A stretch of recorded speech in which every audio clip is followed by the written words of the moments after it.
গণতন্ত্রে বহুত্ববাদ মানে আল্লাহর একেশ্বরবাদকে অস্বীকার করা নয়। বহুত্ববাদ মানে বহু মত, অনেকগুলো কথাই বলা হয়েছে যেগুলো সংস্কারের জন্য দরকার। যেমন এরকম করে মত কেউ কেউ দিয়েছেন যে ইসলামী যে বিধান আছে, আল্লাহর প্রতি আনুগত্যের কথা আছে, রাষ্ট্রধর্মের কথা আছে, এগুলো থাকতে হবে। যতগুলো ইসলামিক বিধান সংবিধানের মধ্যে আছে তার কোনো কিছু পরিবর্তন করা যাবে না। কিছু কিছু পরিবর্তন করা হয়েছে, সেগুলোতে তারা অসন্তোষ প্রকাশ করেছেন।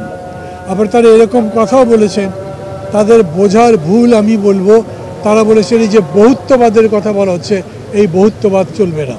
সবাই জানেন আপনারা, গণতন্ত্রে বহুত্ববাদ মানে আল্লাহর একেশ্বরবাদকে অস্বীকার করা নয়। বহুত্ববাদ মানে বহু মত এবং মতের প্রকাশের স্বাধীনতা থাকতে হবে। অতএব আমরাও আমাদের পক্ষ থেকে বলেছি যে গণতন্ত্র যাতে বহুত্ববাদের বহু মতের প্রকাশ, তার স্বাধীনতা থাকতে হবে এবং এটাকে কোনো সেক্টরিয়াল কোনো কনস্টিটিউশন করা যাবে না।